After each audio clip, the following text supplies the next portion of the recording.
बंगाल के सिलीगुड़ी में ममता बनर्जी की रैली हुई है। ममता बनर्जी ने यहां पर बड़ा बयान दिया है, यहां बीजेपी नहीं आने वाली है। ममता बनर्जी ने आज इस रैली से कहा वो एनआरसी करके आपको भगा देंगे। ममता बनर्जी ने कहा कि बीजेपी यूनिफॉर्म सिविल कोड लाएगी जिससे आपके धर्म का कोई अस्तित्व नहीं रहेगा।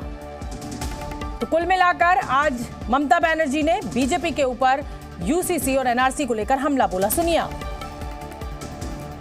बीजेपी नहीं आने वाला है और नहीं जीतेंगे, वो एनआरसी करके आपको भगा देंगे।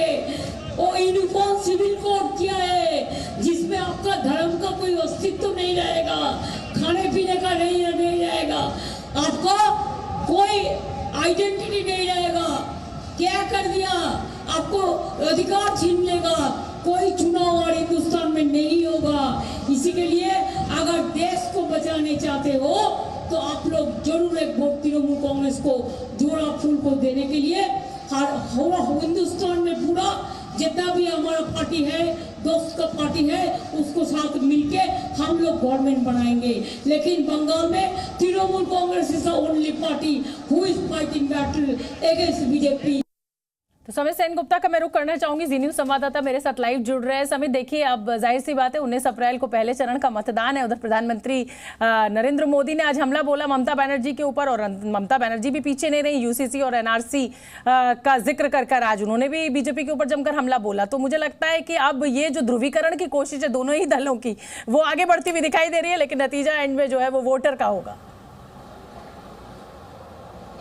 जी एकदम आपने सही कहा कि ध्रुवीकरण की राजनीति दोनों तरफ से किया जा रहा है। एक तरफ ममता बनर्जी 5 अप्रैल से ही ये बताना शुरू कर दी है कि रामनवमी को सामने रखकर बीजेपी की तरफ से दंगा किया जाएगा, जबकि बीजेपी की तरफ से अभी तक किसी ने इस पर कोई टिप्पणी नहीं की थी। आज पहली बार प्रधानमंत्री ने इस बारे में बताया जब हाई कोर्ट से ये कल निर्देश आया। निर्देश तो था सिर्फ हावड़ा के लिए। हावड़ा में विश्व हिंदू परिषद और अंजनी पुत्र सेना, इन दोनों की तरफ से कोर्ट में जाया गया था, और यहाँ पर जब कोर्ट की तरफ से जब आदेश आया, आज पहली बार प्रधानमंत्री रामनवमी पर बोले। और ये रामनवमी खास है क्योंकि रामलला की स्थापना के बाद, अयोध्या में स्थापना के बाद ये पहला रामनवमी है। और बीजेपी की तरफ से ये घोषणा कर दिया गया है कि हर एक कंस्टिट्यूएंसी में बीजेपी की तरफ से ये यात्रा निकाला जाएगा। साथ ही साथ कई अलग विश्व हिंदू परिषद या अन्य कई संगठनों की तरफ से रामनवमी के दिन ये शोभा यात्रा निकाला जाएगा। लेकिन हाईकोर्ट की तरफ से हावड़ा के लिए, क्योंकि पिछली बार भी दंगा हो चुका था यहाँ पर,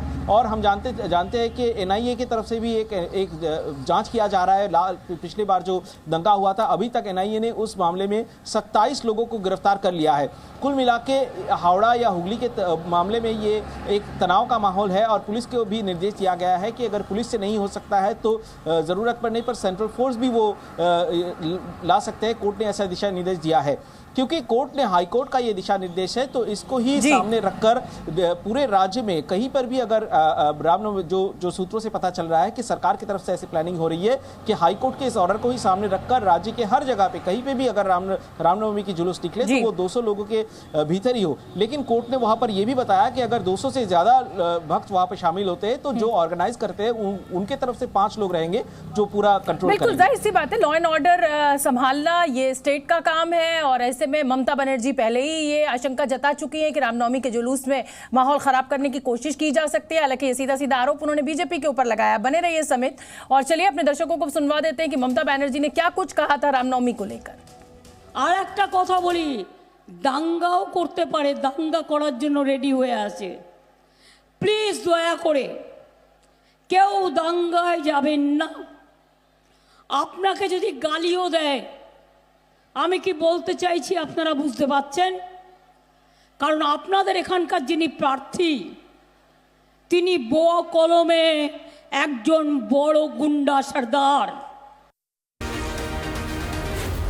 जी न्यूज।